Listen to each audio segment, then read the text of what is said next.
Yeah, that Peacemaker Season 2 finale, I'm not gonna lie to y'all, was a straight up disappointment. James Gunn, the gun was not jamming for like years straight, but this may be the first time that you tried to unload that bitch and it jammed on you, gang. And I'm not gonna lie, I think this was self-sabotage. If James Gunn didn't hype this episode, didn't hype this season up to no ends, didn't show those doors in the trailer that would lead to people speculating cameos, I feel like they did a lot of self-sabotage in some areas. Not to say that this is bad or by any means, it's not bad, but it's nowhere near as good or as big as James Gunn made it seem to be. But let me stop tiptoeing around it. Let me just start getting into it. Simple. Like I said before, I don't want to start this off by saying that this episode was all bad by any means, because it wasn't. It had some great character moments. It had some great heartwarming moments. You feel what I'm saying?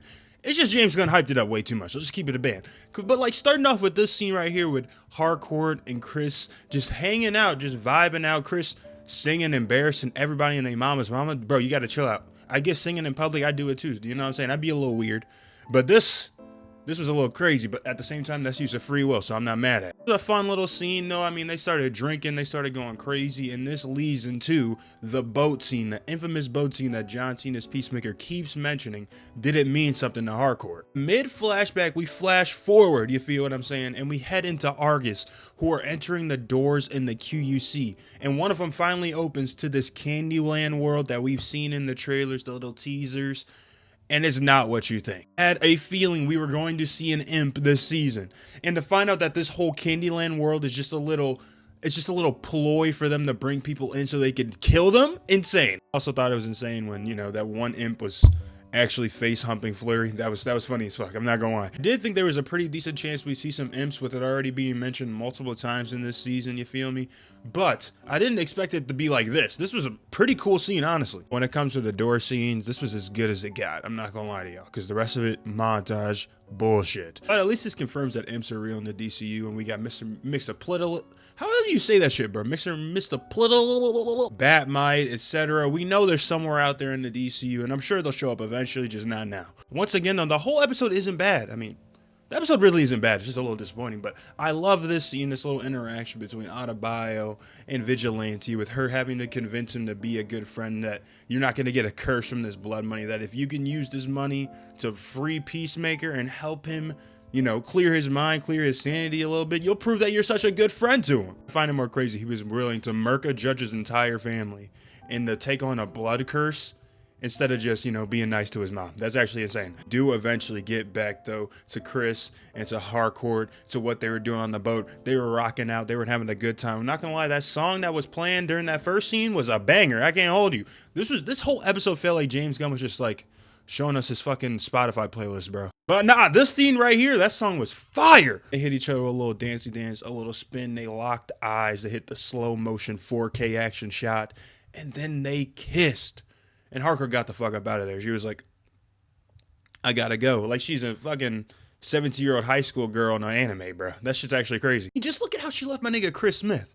Confused, dazed, wondering. She's out here still, you know, working for Argus, helping them find new worlds that could potentially host prisoners. Yes, we finally learn what Rick Flag Sr. is looking for in the QUC. It's not his son. It's not resources. It's not like some people are predicting like Lobo and all these random ass characters. No. He is doing the most obvious thing that could have been done, and that he's looking for another world in order to host meta-human prisoners. I mean, it's obvious when you kind of think about it. Hell, in Superman, they mentioned breakouts. In Peacemaker, they mentioned multiple breakouts. I'm pretty sure they did in Creature Commandos as well. These humans cannot handle meta-humans anymore, especially in the regular prisons, in the Arkhams, in the Bell Reefs. So it would make sense for an all-out, you know, last-ditch effort to just say, hey, fuck it. Let's just send them somewhere else. And a character like Rick Flag Sr., who's clearly on his way, his path down to be the new Waller of this DCU, of course that's his solution to this problem. You feel what I'm saying? Which is so weird because a month ago he was defending Superman, saying that he felt bad about arresting him. Even before that, he got his back broken in a fight with the Creature Commandos, but he was still cool with them. He was still on their side. He was still their leader. So to see this major switch up for Rick Flag Sr., this is insane. Makes me wonder how they're going to handle it in Creature Commandos Season 2. Like, is he going to be the new villain of Creature Commandos? Sasha Bordeaux was listening to that whole conversation like, this nigga does know I'm a metahuman, right? Right? Am I safe? Man, fuck this nigga, bro. Sometimes you just cannot find screenshots these days. I tried to find one of the convo between Sasha and Harcourt that leads to Harcourt introducing Sasha to Adebayo, but I'm gonna just talk about it. But yeah, man, after hearing this entire terrible plan from Rick Flag Sr., she lets Harcourt know immediately, because, I mean, I wouldn't want to held all that guilt either. You feel what I'm saying? And Harcourt's like, yeah, I think I know someone who you might want to be introduced to, which leads to the eventual creation of Checkmate. But that's not until we get our boy Chris back. This scene right here where they got Chris, finally they cornered him after he was going and just hiding in a motel, you feel what I'm saying, using that Sasha Bordeaux clearance to get his location. Vigilante literally diving into this nigga and tasing him. That shit was hilarious, bro. Top 5 Vigilante moment. But seeing this heart to heart, seeing everybody just, tell them how they really feel about him, how he's not the bad luck charm that he thinks he is, how when he's just being himself, when he's not listening to outside forces, he matters to people, he touches people, he's important. Hearing all that, and hearing, of course, Hardcore saying that, yes, it meant everything, the kiss. My boy was on cloud 9. I felt so happy for him. He deserved that. I also thought it was funny, but at the same time, it was also pretty charming the way Adebayo brought up I saw an eagle hug a human. Good call out from season 1, but at the same time, it's also fast. Like, that is a literal miracle. An eagle hugging a human? I mean, now that we know he's the prime eagle, is it a miracle? I don't know. But y'all get what I'm saying here, though. This scene was fucking awesome. This is one of the best scenes in the whole episode, to be honest. It was emotional, it was heartwarming, it was charming, and it was still a little funny at the same time. This is everything that Peacemaker is. This is the actual embodiment of the Peacemaker show. Throw this in real quick, though. When they were doing the whole universe door checking thing, they eventually went through one where there was a black hole, note from Lex Luthor, by the way, that looked exactly like the black hole that Ultraman went into in Superman. So I do think that's going to come up eventually. Maybe Superman, Man of Tomorrow, we see Bizarro or something like that. Hell, maybe he somehow, some way finds a way to the Salvation Earth. Who knows? But I think this is something we got to pay attention to. Yeah, like I was saying, they eventually convinced Chris that he can be something more, that he can be a hero in this world. They use that money from Vigilante's basement to open up their own little thing to make the world better, their own little agency, just like Adebayo wanted. Checkmate. Doing some research, I was confused. I was like, is this a comic team? Or you feel what I'm saying? It is a team in the comics that does have Peacemaker, that does have Sasha Bordeaux. So I'm wondering, is this the secret project that he's talking about, James Gunn? Are we getting a Checkmate season instead of a Peacemaker season 3 that can focus on not just Peacemaker's story, but everybody involved story, and maybe even bring other characters into the fold? That would be pretty dope. That'd be pretty dope. And it could kind of sort of be like that Jimmy Olsen show that was rumored for a while that was going to be like a villain-centric focused TV show. I mean, they could kind of do that with this. We got to talk about the big ending of this season that sets up Man of Tomorrow, kind of. Because after this is all going down, after we get a montage of everybody happy in Peacemaker's life, it's looking like they're all in the up and up. We see that Argus randomly snatches my nigga Peacemaker. Straight up snatches him, and they send him through that portal in the Salvation. Get how they have my boy jumping for his life. Literally, because the second he lands, the second he looks around, all you hear is a bunch of what the fuck can be living on this earth? I thought it was habitable for us. I guess it's for the metahumans, my bad. Yeah, man, apparently this is what leads us straight into Man of Tomorrow. John Cena's Peacemaker being the first metahuman sent to Salvation.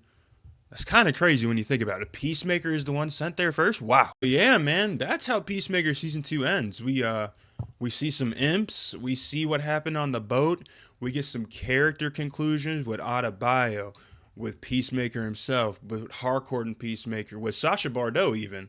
And we get a little hint at what the future of the DCU looks like. And it's looking like a rendition of the Salvation run. It was a very limited run, by the way. This is interesting, but it's disappointing at the same time because just the way James Gunn will say things, you feel what I'm saying? I think he was feeling himself a little too much when it came to this season. I get that he thinks that it's still good. You feel what I'm saying? It is good, but he's got to know what fans' expectation levels are, gang. When you literally say before the season, there's going to be big cameos. Episode 8 is one you're not going to want to miss. It's one of my favorite things I've ever done. I can see why it'd be one of your favorite things you've ever done. I mean, the character conclusions are awesome. Except for Peacemakers, but we're going to get that down the line. I'm not worried about that, to be honest. But when you say it's going to set up the greater DCU, people are simple, bro.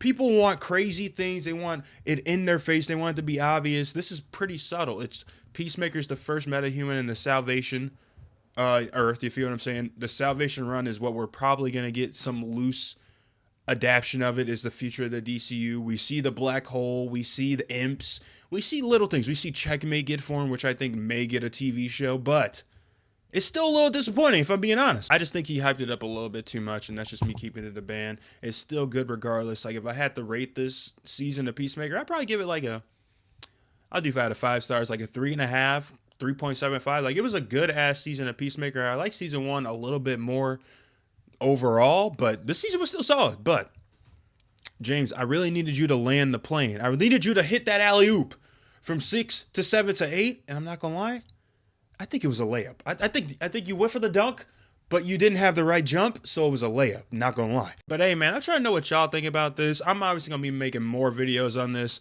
because this is the only DC info that we're gonna get until Lanterns or Supergirl, because we don't know what Lanterns is coming out. So we gotta speculate on this, especially since this is the future of the DCU. Are we going to see more villains in this Salvation Earth come Man of Tomorrow? Are we going to see Darkseid, who is part of Salvation? I don't know. But let's talk about this and more in the comments down below, because you know we got to talk about it. Simple.